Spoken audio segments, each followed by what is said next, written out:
So the idea is there. The panel is meeting today. It's likely that they're going to recommend, right, this booster that does specifically target Omicron. So when people are trying to understand the difference, how do you explain it to them?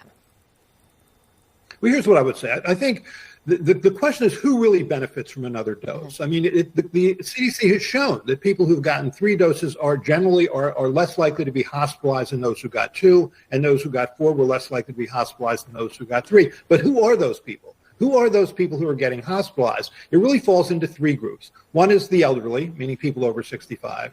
2 is people who have the kind of serious health problems, say chronic lung disease, which when they get a mild or moderate infection, lands them in the hospital. And 3 is people who are immune compromised. I think what the advisory committee is going to be voting on later this afternoon is are we going to allow distribution of the Moderna vaccine for everybody over 18, of the Pfizer vaccine for everybody over 12? And what I fear is that they're going to say everybody should get it when in fact a healthy young person really is unlikely to benefit from a booster dose. And so I hope they target it more specifically to those really who are most likely to benefit from this additional dose.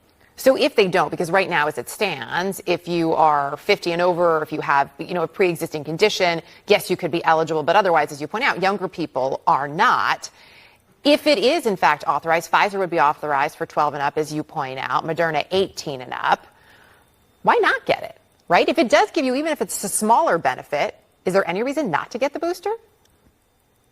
I think when you're asking people to get a vaccine, I think there has to be clear evidence of benefit. And we're not going to have clinical studies, obviously, before this launches, but you'd like to have at least human data, people, getting this vaccine, you see a clear and dramatic increase in neutralizing antibodies. And then at least you have a correlate of protection against BA4, BA5. Because if you don't have that, if there's not clear evidence of benefit, then it's not fair, I think, to ask people to take a risk, no matter how small. The benefit should be clear.